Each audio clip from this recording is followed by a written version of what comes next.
आज जो 23 मार्च है वो दिन जो तारीख के पन्नों में अजीम शहादत के लिए जाना जाता है। शहीद आजम भगत सिंह ने 23 मार्च के दिन ही मुल्क के लिए अपनी जान कुर्बान कर दी थी।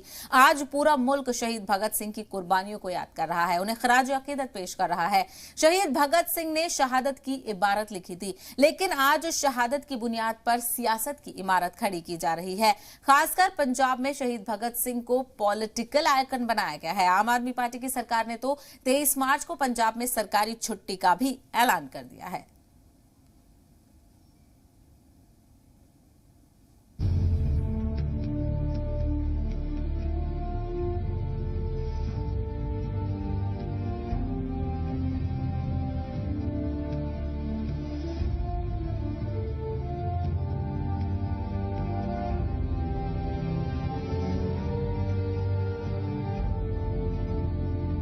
हवा में रहेगी मेरे ख्याल की बिजली, ये मुश्त खाक है फानी, रहे ना रहे। शहीद आजम भगत सिंह ने ये आखिरी शेर फांसी का फंदा चूमने से चंद दिन पहले अपने छोटे भाई कुलतार सिंह के नाम लिखा था।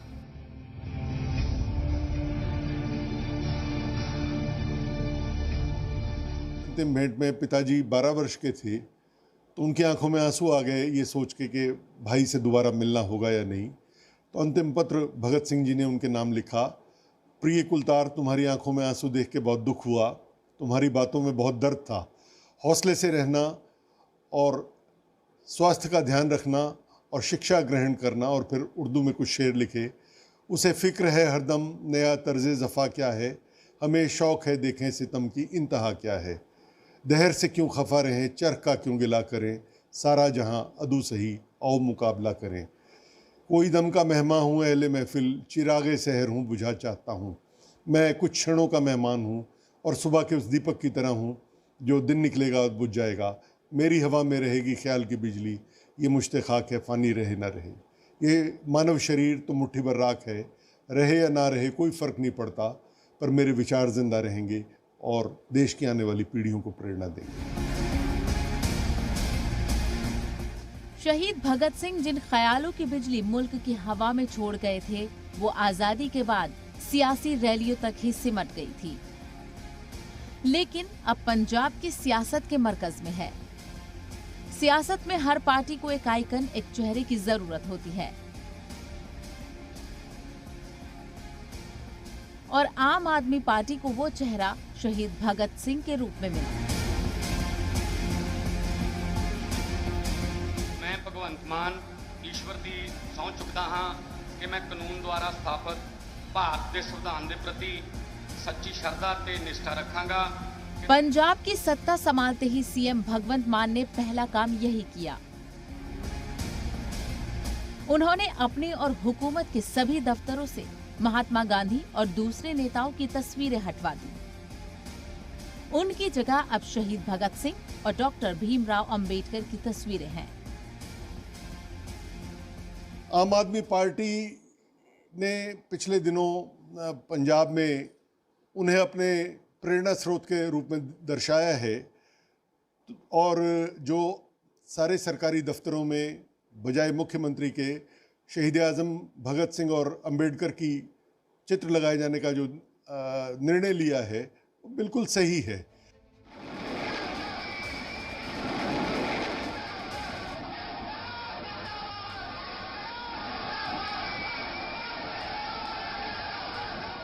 शहीद भगत सिंह ने आजादी के लिए गोली बारूद का सहारा लिया, ये तो तारीख में दर्ज है।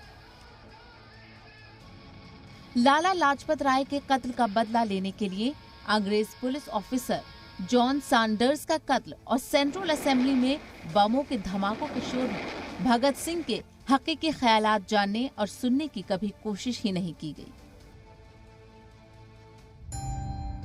शहीद भगत सिंह चुनावी सियासत के खांचे में फिट नहीं थे, क्योंकि उनके नाम पर किसी जात या मजहब का वोट बैंक नहीं बनाया जा सकता था। उनकी अनदेखी करना भी मुमकिन नहीं था, क्योंकि फांसी का फंदा चूमने के बाद वो मुल्क के नौजवानों के हीरो बन चुके थे। उनकी मकबूलियत के आगे वो लोग भी झुक गए थे जिन्हें भगत सिंह के काम करने का अंदाज बिल्कुल पसंद नहीं था। भगत सिंह की फांसी पर पंडित जवाहरलाल नेहरू ने कहा था कि भगत सिंह एक जंगजू थे जो अपने दुश्मनों का खुले मैदान में मुकाबला करते थे। वो एक ऐसी चिंगारी थे जो बहुत कम वक्त में शोला बनकर मुल्क के कोने कोने में फैल गई और सभी जगह से अंधेरा मिटाने लगी। शहीद भगत सिंह की फांसी के 4 साल बाद इंटेलिजेंस ब्यूरो के डायरेक्टर सर होरास विलियम्स ने लिखा था, भगत सिंह की तस्वीरें हर शहर और कस्बे में बिक रही थी और मकबूलियत के मामले में उन्होंने महात्मा गांधी को भी पीछे छोड़ दिया था। मुल्क के नौजवानों में शहीद भगत सिंह की उसी मकबूलियत की मजबूरी थी कि हुसैनी वाला बॉर्डर पर सतलुज नदी के किनारे जिस जगह उनकी चिता जलाई गई थी, वो जमीन 17 जनवरी 1961 को पाकिस्तान से वापस ली गई और बदले में भारत ने सीमा पर बसे 12 गांव पाकिस्तान को दी। बंटवारे के बाद भगत सिंह का जाए पैदाइश बंगा गांव पाकिस्तान में चला गया, जहां से उनके घर को भारत लाना मुमकिन नहीं था, लेकिन वहां भारतीय हाई कमिश्नर ने खुद जाकर आम का पौधा लगाया ताकि आने वाली नस्ल को याद रहे कि शहीद भगत सिंह की जड़ें कहां थी। भगत सिंह की शहादत की 50वीं बरसी पर खटकड़ कला गांव में उनके पुश्तैनी घर को म्यूजियम में बदल दिया गया और पार्लियामेंट हाउस में शहीद भगत सिंह का 18 फीट ऊंचा मुजस्समा साल 2018 में लगा दिया गया।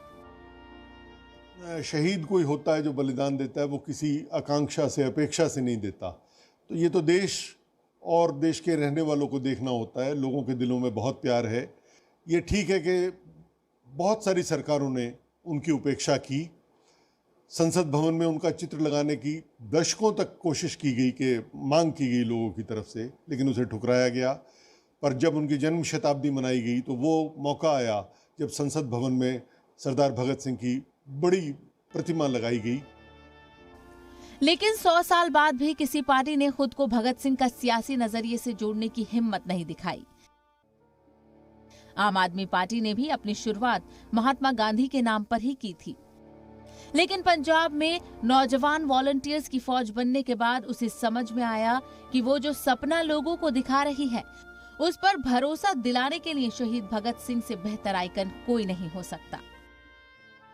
अगर वो होते तो निश्चित रूप से परिस्थितियां दूसरी होती और ये देश आज के मुकाबले बहुत आगे गया होता।